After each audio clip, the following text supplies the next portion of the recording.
na ang kapangyarihan ni Satanas ay ang kasalanan. Nasaan o kamatayan ng iyong tagumpay? Nasaan kamatayan ng iyong kamandag? Ang kamandag ng kamatayan ay ang kasalanan. Yan yung kamandag ni Satanas, no? Ang kapangyarihan ni Satanas ay ang kasalanan. Dahil sa kasalanan, ang buhay ng mga tao ay naaalipin ni Satanas. Ang more than conqueror, ito yung mga nakatanggap na ng kalayaan sa kapangyarihan ng kasalanan. Hallelujah. Ikaw ay more than conqueror. Hindi ka lang conquerors, more than conquerors. Magpasalamat tayo sa Diyos. Binibigyan niya tayo ng tagumpay sa pamamagitan ng ating Panginoong Jesucristo. Pakisabi sa iyong katabi, you need Jesus Christ. Amen.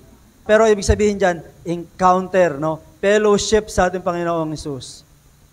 Relationship, communication sa ating Panginoong Jesus. Binibigyan niya tayo ng tagumpay sa pamamagitan ng ating Panginoong Jesucristo.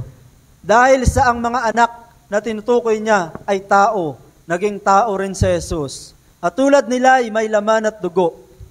Ginawa niya ito upang sa pamamagitan ng kanyang kamatayan ay mawasak niya ang kapangyarihan ng dyablo. Tama, sa pamamagitan ng kamatayan ng ating Panginoong Hesus, winasak niya ang kapangyarihan ng dyablo na siyang may kapangyarihan sa kamatayan. Ang dyablo ang siyang may kapangyarihan sa kamatayan. Pero ang sabi ng Biblia, winasak na ni Jesus Christ ang kapangyarihan ng dyablo. Pero tayong mga sumampalataya kay Jesus Christ, tayo ay naging matuwid na dahil sa dugo ng ating Panginoong Hesus. Kaya wala nang kapangyarihan si Satanas sa atin. Ginawa niya ito upang sa pamamagitan ng kamatayan niya, kanyang kamatayan ay mawasak niya ang kapangyarihan ng dyablo. Nagkatawang tao ang Panginoong Hesus. May karoon siya ng dugo. Kasi kung walang pagbubo ng dugo, walang kapatawaran ng kasalanan.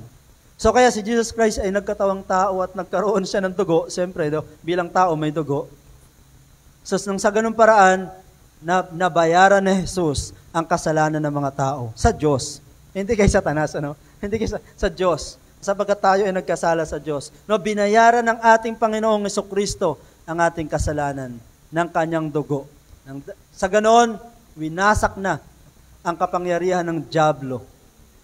Hallelujah. Tayo ay hindi na makasalanan sa harapan ng Diyos. Amen? Bagamat nobody is perfect, pero hindi na tayo makasalanan sa harapan ng Diyos. Tayo ay holy and righteous by the blood of Jesus Christ. Tayo ay naging righteous and holy hindi dahil sa hindi tayo nagkakamali. No? Tayo ay naging righteous and holy by the blood of Jesus Christ. Natanggap natin yon sapagkat tayo ay sumampalataya sa Kanya. Ang bunga nun ay bagong buhay, bagong pananalita, bagong kilos. Hindi tayo nagbabago para maging bago. Amen? Tayo ay nagbabago sapagkat binago na tayo ng ating Panginoon. Nilinis na tayo ng ating Panginoon.